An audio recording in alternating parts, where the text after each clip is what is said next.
Bonjour, je suis Manon chez jepassemon-titre-pro.fr et je m'occupe de la rédaction des dossiers professionnels que l'on propose. On va rédiger le dossier professionnel du conducteur travaux en voirie et réseaux divers. Et pour commencer, on va devoir récupérer la matrice vierge officielle fournie par le ministère du Travail. C'est donc un document qui est imposé et on va pouvoir le récupérer directement sur jepassemon-titre-pro.fr. Donc vous allez dans la page les dossiers d'exemple, dossier professionnel. Et dans la colonne de gauche, on a le dossier professionnel vierge à remplir. On a simplement à cliquer sur télécharger et il se télécharge tout de suite sur votre ordinateur. Ensuite, on peut l'ouvrir avec un outil de traitement de texte. Donc ici, il est ouvert sur Google Doc, mais c'est exactement la même chose sur Word par exemple. Et on peut maintenant commencer de remplir la page de garde. Donc la première page, on demande votre nom de naissance, juste en dessous le nom d'usage qui est votre nom d'époux ou d'épouse si vous êtes marié, votre prénom et votre adresse postale. Donc vous mettez bien votre adresse personnelle et non pas l'adresse de votre centre de formation. Ensuite, le titre professionnel visé. Donc ici, on indique conducteur de travaux en voirie et réseaux divers. La case juste en dessous, parcours de formation, est déjà cochée si vous êtes en parcours de formation via un centre de formation. Si vous êtes en VE, vous cochez la case juste en dessous. Pour la page de garde, c'est tout ce qu'on a à remplir, on n'ajoute rien d'autre. Ensuite, vous allez lire la présentation du dossier, mais j'ai aucune partie à remplir. Et on arrive au sommaire. Donc, on demande dans le sommaire des intitulés d'activités type et des intitulés d'exemple. Et pour remplir cette partie, on va se servir du REAC, du référentiel des activités, du titre professionnel. Donc c'est encore une fois un document qui est officiel fourni par le ministère du Travail et qui répertorie toutes les compétences que vous allez maîtriser pour votre titre professionnel. On va retrouver ce document encore une fois sur Je passe mon titre pro. Donc je vais rechercher conducteur de travaux en voirie et réseaux divers. Donc je sélectionne bien la fiche du titre professionnel qui me concerne. Et dans la colonne de gauche, dans les documents, on a le REAC. Donc j'ouvre simplement le document avec la petite icône du document. Et je sais que je dois aller en page 8 pour retrouver les infos dont j'ai besoin. Et donc là, on a les activités types et les compétences du titre professionnel. Donc, je vais simplement récupérer l'intitulé de l'activité 1 que je vais venir mettre dans mon sommaire. Je fais pareil pour l'activité 2. Bien sûr, la 3 aussi. Et ensuite, pour un dossier professionnel, on recommande 2 à 3 exemples de compétences par activité. On n'a pas besoin de détailler toutes les compétences du titre professionnel, mais bien sûr, de toute façon, vous allez les maîtriser. Donc, je vais par exemple prendre les 2 premières compétences pour chaque activité et pour venir les illustrer dans mon dossier professionnel. Donc là, on voit que c'est les mêmes, 1 et 2, ici 1 et 2. Donc je vais prendre la suivante, parce que je ne l'aurais pas illustrée dans la première activité. Voilà, je prends 5 et 6, ici. Et ensuite, pour la troisième activité, eh bien, je vais prendre 10 et 11.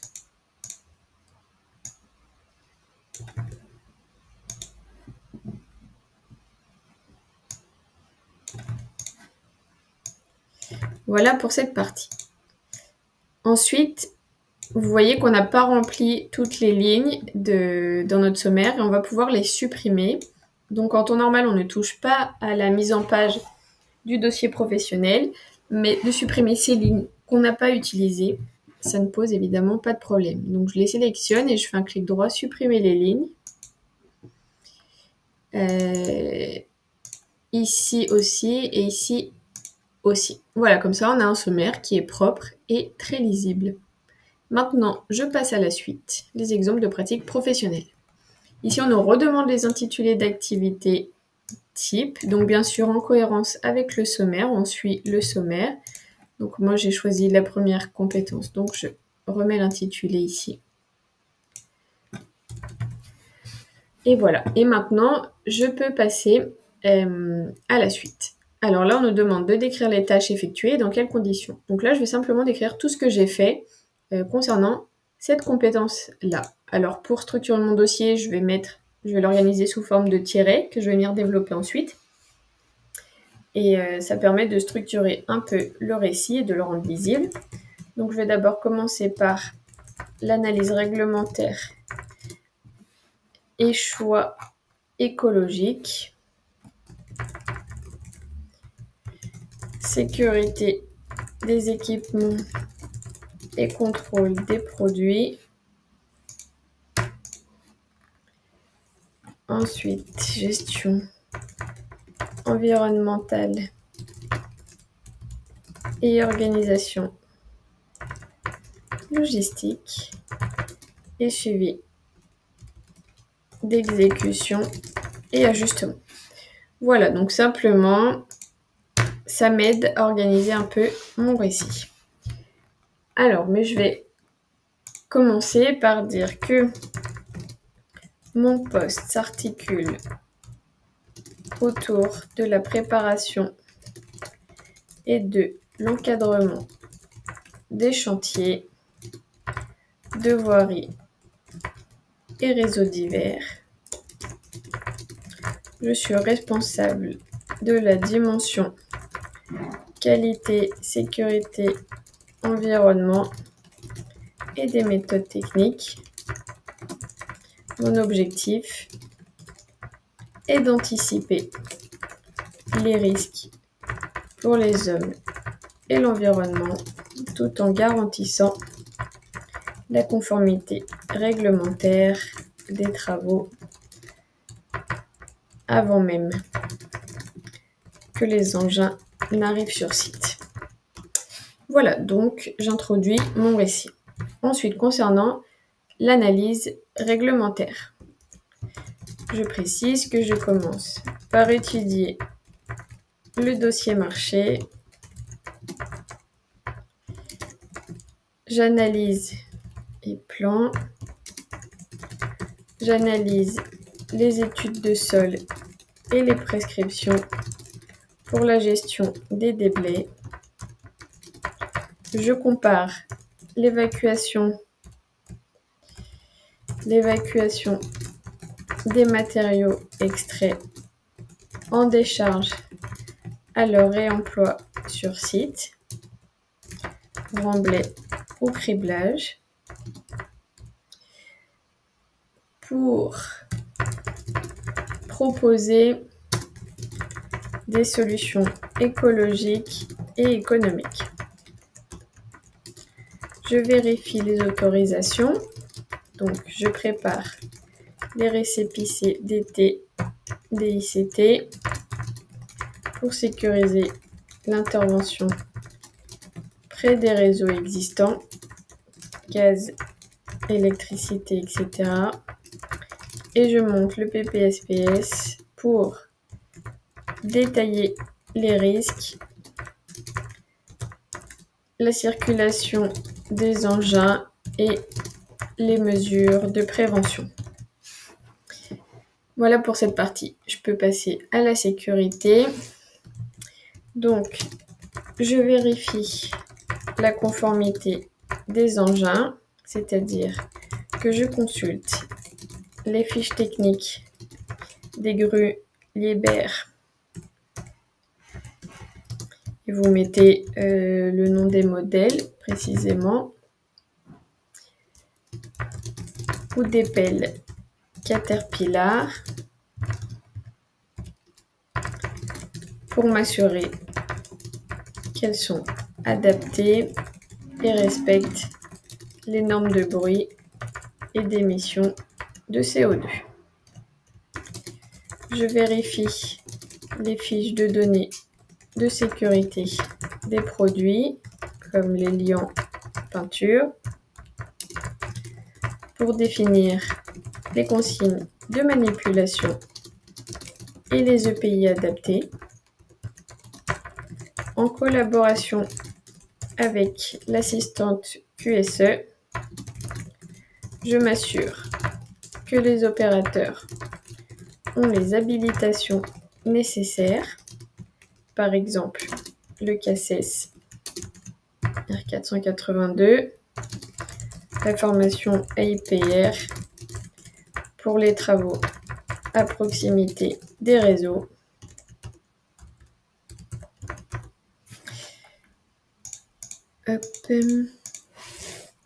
Et je mets à jour le suivi de ces documents sur SharePoint. Concernant la gestion environnementale, j'oriente les choix techniques vers la réduction de l'empreinte carbone, comme l'utilisation de graves recyclés. Je mets la marque Lafarge Granula, ou l'étude d'enrobés alliants végétaux. J'assure la gestion des déchets.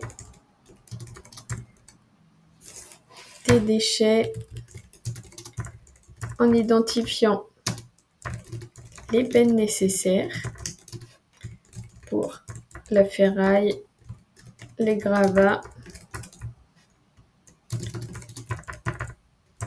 et en sollicitant des prestataires. Bien sûr, on se relie et en sollicitant des prestataires, donc Veolia ou Suez. J'intègre les procédures dans le SOGED, schéma d'organisation de la gestion des déchets, avec un marquage clair des bennes et la traçabilité des déchets via les récépissés de prise en charge.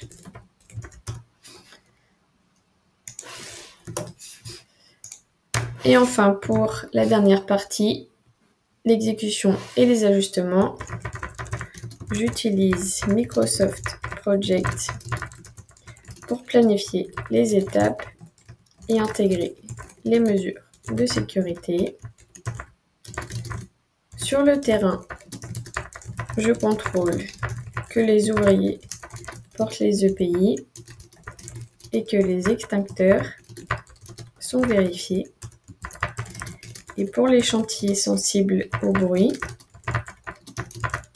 je planifie les phases bruyantes en journée et privilégie les engins récents. Que les extincteurs, ok. Lors des réunions de chantier, je rends compte au maître d'ouvrage des solutions mises en place et je mets à jour les documents PPSPS consignes en cas de demande du CSPS, coordinateur SPS. Et voilà, donc là, on a rédigé toutes les tâches effectuées pour proposer des solutions conformes aux obligations réglementaires en matière de prévention des risques liés au travail et de transition écologique. Ensuite, on nous demande de préciser les moyens utilisés. Donc là, on va lister tous les outils qu'on a eu en main dans les cadres de cette compétence.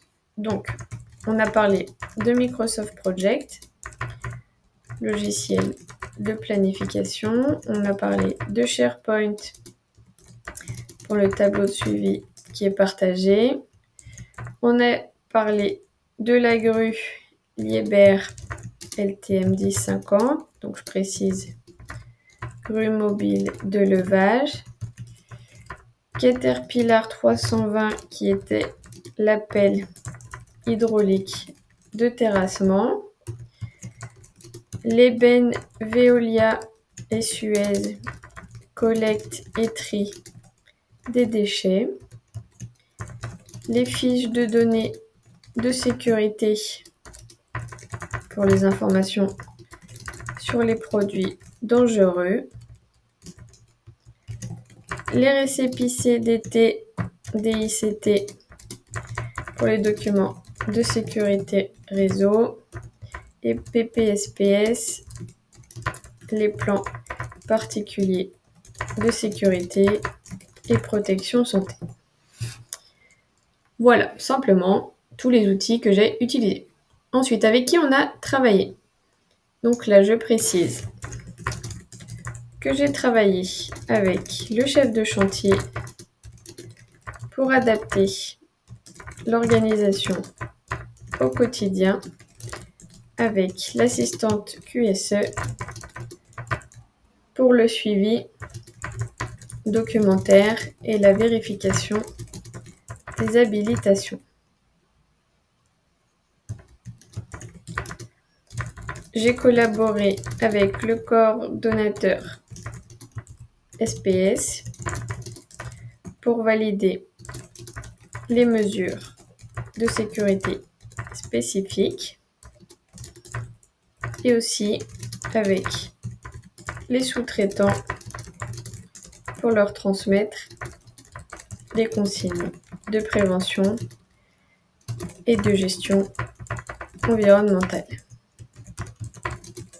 Lors des réunions, j'ai également échangé directement avec le maître d'ouvrage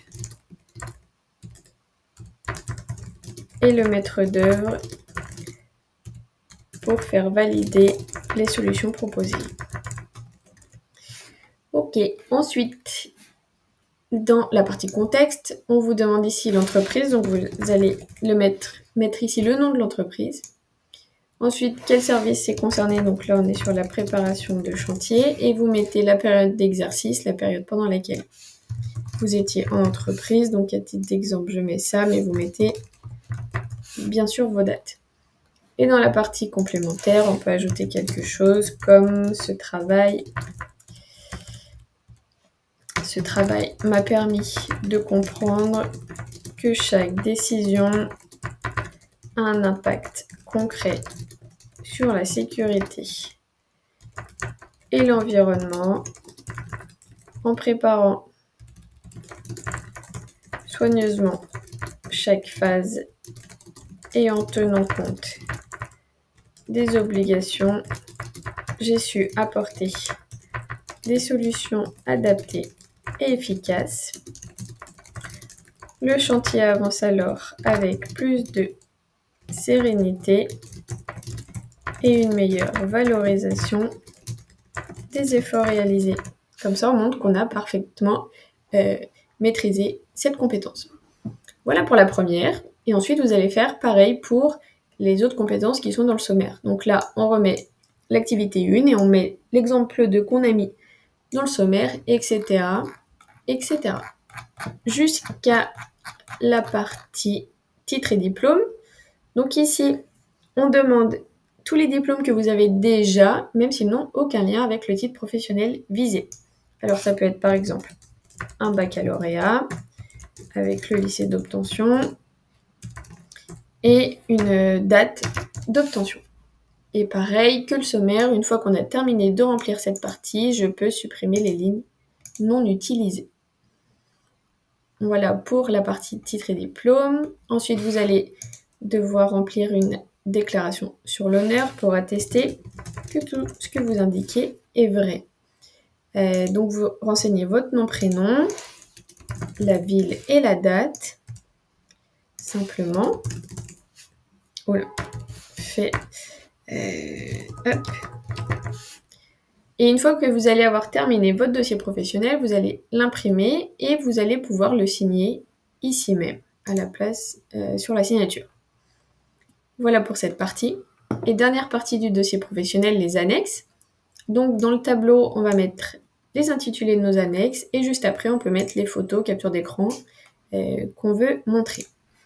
Alors, on a parlé de la grue, d'un modèle de grue Liebherr. Donc on peut venir mettre une photo du chantier.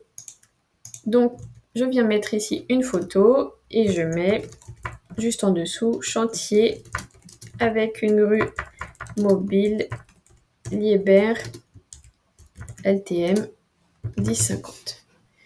Je viens ensuite prendre l'intitulé de la légende et que je viens remettre ici.